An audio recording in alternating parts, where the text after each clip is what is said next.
ইয়া রাসূলুল্লাহ, আপনি হুসেনকে জিজ্ঞাসা করুন যে তিনি কেন বললেন তিনি আপনার চেয়ে কয়েক গুণ শ্রেষ্ঠ এবং আপনার থেকে কোনো অংশেই কম নন।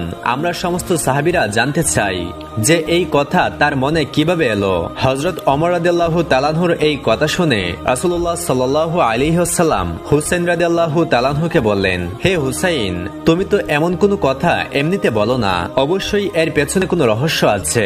তুমি কেন বললে যে আমি রাসূলের চেয়ে কয়েক গুণ শ্রেষ্ঠ এবং তার থেকে কোনো অংশেই কম নই?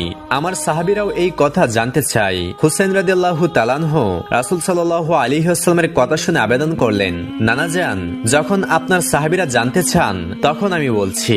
আচ্ছা নানা, আপনি বলুন তো আপনার বাবার নাম কি? হুসাইন রাদিয়াল্লাহু তাআলা আনহুর এই প্রশ্নের জবাবে রাসূলুল্লাহ সাল্লাল্লাহু আলাইহি ওয়াসাল্লাম বললেন, আমার বাবার নাম আব্দুল্লাহ।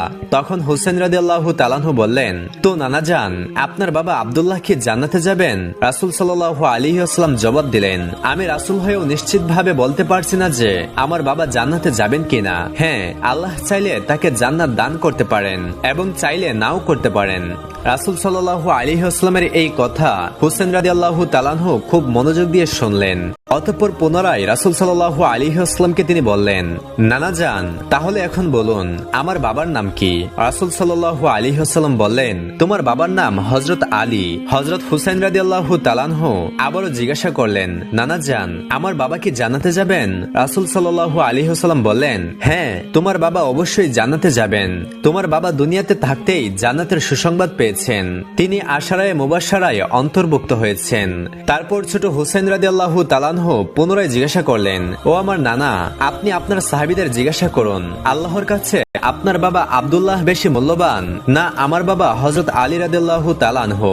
হুসাইনের মুখে এই কথা শুনে রাহমাতুল্লিল আলামিন সারওয়ারে কায়নাত হযরত মুহাম্মদ সাল্লাল্লাহু আলাইহি ওয়াসাল্লামের চোখ থেকে মুক্তার মতো অশ্রু ঝরতে লাগলো। রাসূল সাল্লাল্লাহু আলাইহি ওয়াসাল্লাম তার সাহাবীদেরকে বললেন, হে আমার সাহাবারা, তোমরা শোনো, আমার বাবা আব্দুল্লাহ জান্নাতে যাবেন কিনা এর জামিন আমি রাসূল হয়েও দিতে পারি না, কিন্তু হুসাইনের বাবা আলী দুনিয়াতে থাকতেই জান্নাতের অনুমতি পেয়ে গেছেন। হুসাইনের বাবাকে আল্লাহ রাব্বুল আলামিন কাফেরদের জন্য সিংহ বানিয়ে পাঠিয়েছেন এবং তার জন্য আল্লাহর রাসূল এই কথাগুলো বলেছেন যে তার উপাধি হলো আসাদুল্লাহ গালিব। নিঃসন্দেহে আমার বাবা আব্দুল্লাহর চেয়ে হুসাইনের বাবা আলী রাদিয়াল্লাহু তাআলা আনহুর মর্যাদা ও সম্মান আল্লাহ রাব্বুল আলামিনের কাছে অনেক গুণ বেশি। সেই সময় হযরত হুসাইন রাদিয়াল্লাহু তাআলা আনহু আবার আবেদন করলেন, নানা যান, এখন বলুন আপনার মায়ের নাম কি? রাসূল সাল্লাল্লাহু আলাইহি ওয়াসাল্লাম বললেন, আমার মায়ের নাম আমিনা। হুসাইন রাদিয়াল্লাহু তাআলা আনহু জিজ্ঞাসা করলেন, আপনার মা কি জান্নাতে যাবেন? রাসূল সাল্লাল্লাহু আলাইহি ওয়াসাল্লাম বললেন, না, আমার মা আমিনা জান্নাতে যাবেন কিনা এর নিশ্চয়তা আমি রাসূল হয়েও দিতে পারি না। আমার সুপারিশে আল্লাহ চাইলে জান্নাত দিতে পারেন এবং চাইলে নাও দিতে পারেন। রাসূল সাল্লাল্লাহু আলাইহি ওয়াসাল্লামের এই কথা শুনে হযরত হুসাইন রাদিয়াল্লাহু তাআলা আনহু বললেন, নানা যান, আপনি কি জানেন আমার মাকে? আমার মা হলেন জান্নাতি মহিলাদের সর্দারিনী। আমার মা তো দুনিয়াতে থাকতেই জান্নাতের সুসংবাদ পেয়ে গেছেন এবং যতক্ষণ আমার মা জান্নাতে না যাবেন কোনো অন্য মহিলা জান্নাতে যেতে পারবে না।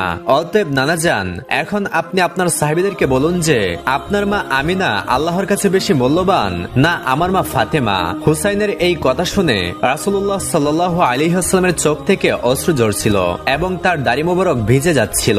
তখন রাসূলুল্লাহ সাল্লাল্লাহু আলাইহি ওয়াসাল্লাম সাহাবীদেরকে বললেন, হে আমার সাহাবীরা, তোমরা শুনে রাখো, আমার মা আমিনা জান্নাতে যাবেন কিনা তার নিশ্চয়তা আমি দিতে পারি না, তা আল্লাহ তাআলাই ঠিক করবেন। কিন্তু হুসাইনের মা ফাতিমা দুনিয়াতে থাকতেই জান্নাতের অনুমতি পেয়ে গেছেন, তিনি আশারায়ে মুবাশশারায়ে অন্তর্ভুক্ত। আল্লাহর সামনে আমার মা আমিনার তুলনায় হুসাইনের মা ফাতিমা লক্ষ লক্ষ গুণ বেশি মূল্যবান।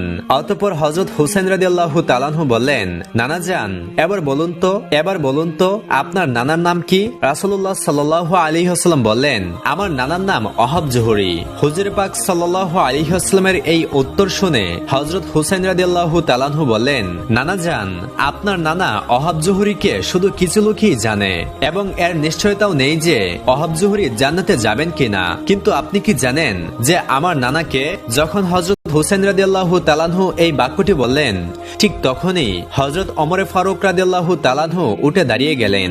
হুসাইনের এই কথা শুনে তিনি আর বসে থাকতে পারলেন না। তিনি বললেন, হে হুসাইন, আমরা সাহাবায়ে কেরাম কখনো এভাবে ভাবিনি তুমি যেভাবে ভেবেছো। তোমার নানার নানা ওহাব জুহরিকে তো মানুষ জানে না, কিন্তু তোমার নানা হযরত মুহাম্মদ সাল্লাল্লাহু আলাইহি ওয়াসাল্লামকে পুরো দুনিয়া জানে। তোমার নানা রাহমাতুল আলামিন, পুরো সৃষ্টি জগতের জন্য রহমত হয়ে এসেছেন তিনি।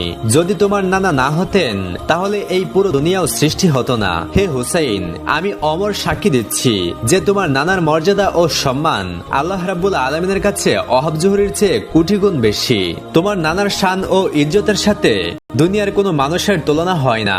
হযরত ওমর রাদিয়াল্লাহু তাআলাহুর এই কথা শুনে হযরত হুসেন রাদিয়াল্লাহু তাআলাহু বললেন, ও আমার নানা, যদি বাবার দিক থেকে আমি শ্রেষ্ঠ হই, মায়ের দিক থেকেও যদি আমি শ্রেষ্ঠ হই এবং নানার দিক থেকেও যদি আমি শ্রেষ্ঠ হই, তাহলে আপনি কিভাবে আমার চেয়ে শ্রেষ্ঠ হলেন? এই কথা শুনে রাসূলুল্লাহ সাল্লাল্লাহু আলাইহি ওয়াসাল্লাম উঠে দাঁড়ালেন, নিজের দু হাত দিয়ে তুলে নিলেন। তারপর সাহাবায়ে কেরামদেরকে বললেন, হে আমার সাহাবীরা, একটু দেখো তো সবাই, আমার এই নাতি কি আমার চেয়ে শ্রেষ্ঠ নয়? তখন হযরত ওমর ফারুক রাদিয়াল্লাহু তাআলাহু দৌড়ে এলেন এবং রাসূলুল্লাহ সাল্লাল্লাহু আলাইহি ওয়াসাল্লামের হাত থেকে হযরত হুসাইন রাদিয়াল্লাহু তাআলাহুকে নিজের কোলে নিলেন। অতঃপর হযরত আলী রাদিয়াল্লাহু তাআলাহুকে বললেন, ও আমার ভাই আলী, আমি তো একজন সাধারণ মানুষ ওমর, কিন্তু তুমি তো জ্ঞানী। আল্লাহ রাব্বুল আলামিন তোমাকে অনেক জ্ঞান দান করেছেন, তবুও তুমি কিভাবে এই মাসুম বাচ্চার ঠোঁটে আঘাত